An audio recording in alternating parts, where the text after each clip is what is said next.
আসসালামু আলাইকুম, welcome everyone two ড্রেসিয়া dots. আজকে দেখিয়ে দিচ্ছি খুবই চমৎকার একটা হাতের কাজের ড্রেস। এটা হচ্ছে ফ্রন্ট পার্টের ডিজাইন, অল ওভার ডিজাইন থাকছে। এটা ব্যাক পার্টের ডিজাইন,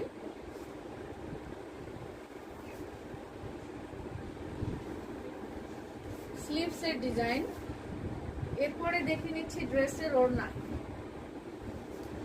ওড়নাটাতে কিন্তু অনেক কাজ, অল ওভার গর্জিয়াস করে কাজ করা, খুবই সুন্দর কালার কম্বিনেশন, মাশাআল্লাহ, ভেরি নাইস। পাইপিং এবং টার্সেল করা আছে। ড্রেসের সাথে ম্যাচিং প্যান্টের পিস থাকছে। ওড়নাটা খুবই চমৎকার।